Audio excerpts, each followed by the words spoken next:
I'm Ian Constantino at sasagutin ko na po ang inyong mga katanungan. Thank you everyone sa pagkapadala ng mga questions. Okay. From Wentot, are you willing to do theater? Well, this year, may parang inalok sa akin, pero since marami akong ginagawa, hindi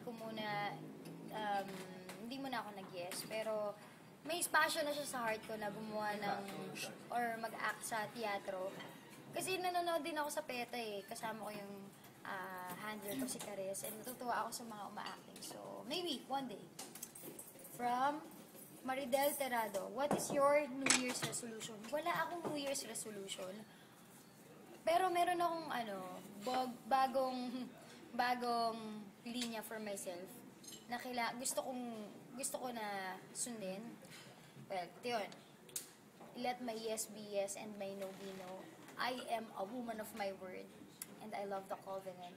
So, gusto ko mag-act upon my convictions this year. Hindi ako mag-decide lang sa mga emotions ko, pero hindi ko siya tinatawag na New Year's resolution. Kasi mostly mga New Year's resolution pagdating ng June or mga May, hindi na rin natutupad. So, mas gusto ko na mag-hold on to that line. Gusto ko yung yes ko, yes, and my no, no. And yung conviction ko, pag feeling ko bad to, then hindi ko gagawin. So, yun. From Tita Elaine Resuelo, what's your favorite body part and why? My body part? That's weird. You know, I like my body so much. Karang hirap sagutin. Nagugustuhan ko na yung mata ko ngayon. Napapansin niyo siguro sa mga pictures ko, lalo na sa Tumblr, sa mahilig ako mag-post ng pictures, lalagi ako nag-eyeliner. Pero this time, hindi na ako nag-eyeliner everyday.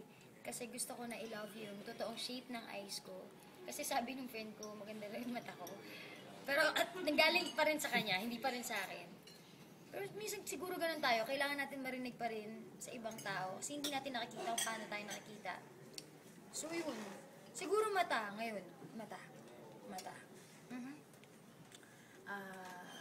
From Kuya, paano basahin ito? Ziraya Empleo. Ate, hanggang ngayon ba may pinagsisisihan ka? Either bagay na nagawa mo or bagay na hindi mo nagawa. Pinagsisisihan. Siguro kung meron akong may na pinagsisisihan sa life ko, siguro yung mga times na alam ko na dapat nag-decide ako ng wise, pero mas nag-depend ako sa emotion ko because yun yung nafe-feel ko na gawin that moment. And naniniwala ako na hindi dapat tayo nag-decide by emotion, pero dapat may wisdom every time. So yun. Kaya ngayon gusto kong gawin this year, kailangan ako magkaroon ng conviction para pag bad to or makakasama sa akin, dapat di ko nagagawin. Like kunyari, hot milk tea yung iniinom ko, hindi cold. Kasi last year, lagi ako iniinom ng cold milk tea. Tapos, nagkaroon ako ng sakit sa throat. Nakakaawa tuloy siya. From Persis Flores, magkaka-boy meets girl love life din po ba sa Miss Yen? Yeah, binabasa ko ngayon Boy Meets Girl na book ni Joshua Harris. Gustong-gusto ko yung book na yun. Nabasa ko na rin yung Kiss Dating Goodbye. Kasi, gusto ko yung author actually. Kasi napakalakas ng ng personality niya. So, pag sinabi niya yung mga gusto niyang gawin, actually na-apply niya yun sa buhay niya. So, parang life story niya, bawat book niya, parang diary niya in a way. So, doon ka natututo actually sa buhay ng ibang tao. Yun, na-excite na ako ma-meet yung kung sino yung one for me. And, pero habang wala pa, well, gusto ko enjoy yung single life ko. And yun, maging productive, mag-inspire ng mga tao, gumawa ng magagandang music, gumawa ng mga concert, mag-tour, mag-travel, magtikim ng iba't ibang klaseng milk tea sa iba't ibang lugar. Pinakamasarap na milk tea nga pala sa Thailand. Ang sarap ng milk tea doon, sobra. So yun, sabi naman ni Lawrence Fernandez, I would like to ask Yang if she were to be the front act in a concert of any foreign artist, who would it be and why? Kahit sino, okay lang. Wala naman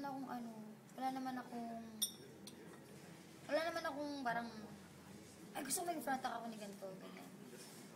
Parang, Kasi actually, mas gusto ko nanonood eh. Gusto ko pag may mga gano'ng mga concert, ayoko mag-work. Gusto ko nandun ako sa harapan, tapos nakikipagslaman. Pero kung sino lang, okay lang. Ba? Oh, basta. From James Miguel, ano mga skin regimen to keep you glowing and makinis? Kasi super simple lang ng suot mo. Minsan, pero super ganda pa rin tignan at the same time and very fashionable. Ano daw? Napunta tayo from skin to fashion. So, siguro ibig niyo sabihin, ano yung mga ginagamit ko? Hindi na ako nagpapa-facial. Hindi dahil sa hindi ako tiwala, pero naging okay na naman siya. Siguro every night, hindi ako pwedeng matulog na hindi ako naghihilamos. Lagi ako naghihilamos bago matulog. At hindi lang once, thrice. Pag naghilamos ako, kailangan first muna. Okay. Tapos, magbabanlaw ako, tapos magsasabon ako ulit. Tapos yun. Tapos magsasabon ako ulit. Tapos yun. Tapos, pagtapos, nandadaray ko na yung skin ko, maglalagay na ako ng moisturizer para pagising ko sa morning. Kasi pag nagsabon ka na nagsabon, magdadry siya eh. So, para mag-heal agad, yun, mag-moisturizer. Tapos, about clothes, hindi ko alam kung anong question mo, pero yung mga sinusuot kong mga damit, iyon talaga, kung ano yung mga, nagtitingin ako sa magazines. Meron akong favorite na magazine, yun yung VV, Japanese magazine yun. Gustong-gusto ko yung mga sinusuot ng mga girls doon. Inspired din ako kung bakit din ako actually nag-lose weight. Kasi nakita ko, ang cute nung mga damit nila and gusto ko rin masuot. Yun. Siguro kailangan lang research ng konti. Huwag yung parang kung ano na lang mabunot sa closet. Pero dumi mga ganong tao, depends na din sa personality mo. Yun. Mas maganda kasi pag lumalabas yung personality mo sa suot mo, huwag ka magsusuot ng damit na hindi naman ikaw. Kasi mag-i-end up ka the whole day, magiging conscious ka kakaayos sa damit mo. So, yun. Sabi ni Kuya Oliver, kilala ko to, Kuya Oliver Nieves, if you were given the privilege to shoot a music video for your next album in a foreign location for free, which specific place would you choose? Japan! Gusto mo pumunta sa Japan. Gusto ko makita yung pink na puno. Ano nga po yun? Tagsibol sa English. Cherry blossom. Oo, pero yung yung Spring? autumn? Spring. Spring. Ayan, pag spring, yung pag tumutubo na yung cherry blossoms, gusto kong mag-shoot ng video na kulay pink lahat ng puno, tapos naglalakad ako sa gitna. Tapos naka-t-shirt lang ako na white, tapos naka-checkered, or parang plaid na tela na pants, tapos naka-watch. Tapos, super gandang shoes. Tapos, gusto ko yun. Gusto ko yung itsura ng mga puno sa kanila eh. Kung for free go. Gusto mo ba kami libre doon? Okay lang. Sabi ni Rosemary Bestal, Maring Ying. Wow, Mari. Weird. Parang hindi lang ako nagkaroon ng usually ate or bunso, pero Maring Ying. Kailan ka sasabak sa comedy? May potential ka kasi as a comedian. May sense of humor ka, Mari. Mari, alam mo ba? Hindi ko alam. Hindi ko pa rin napagdidesisyonan kung kailan ko gusto mag-acting. Pero kung magkaroon man ng project, tanong ko sa manager ko kung bagay sa akin. Kasi nagtitiwala ako dun. So yun. Hindi ko pa talaga alam. Sorry hindi ko alam yung sagot.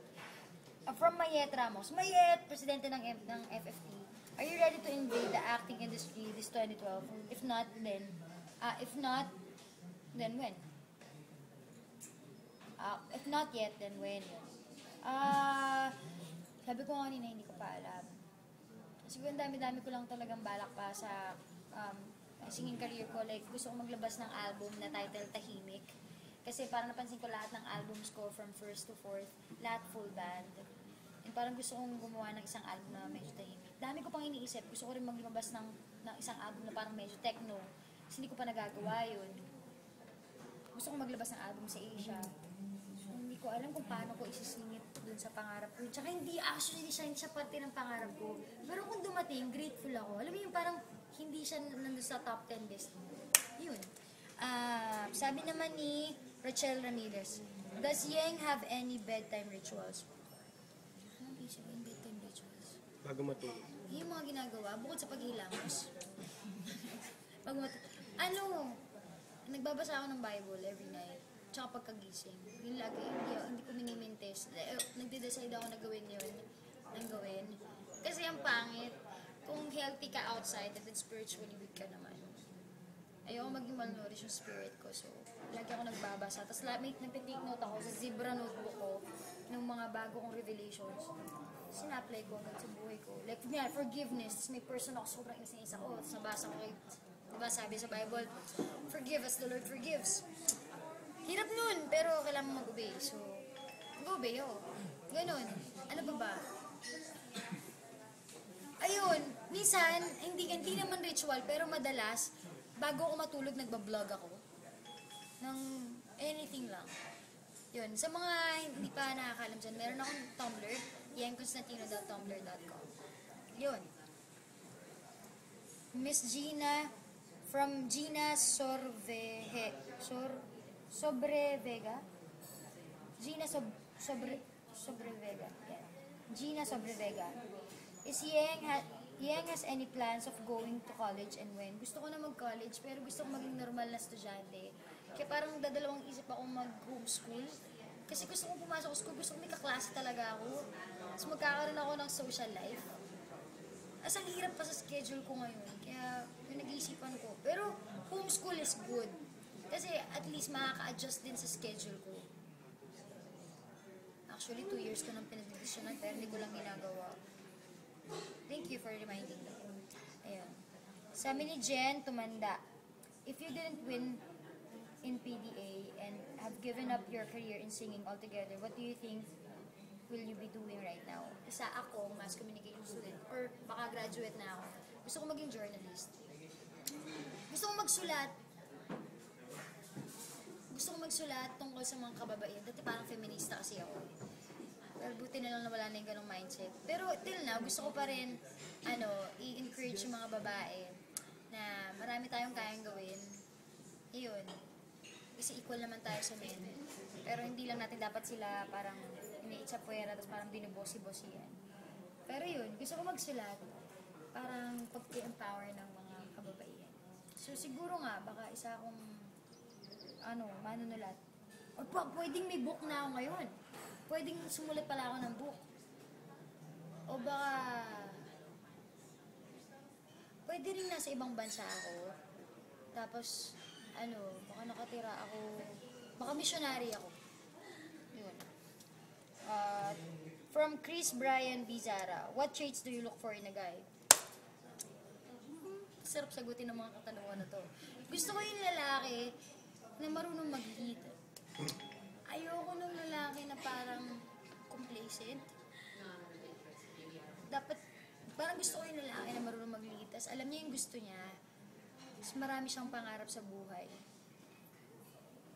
Tapos, pwede rin siyang musikero, pwede rin siyang painter.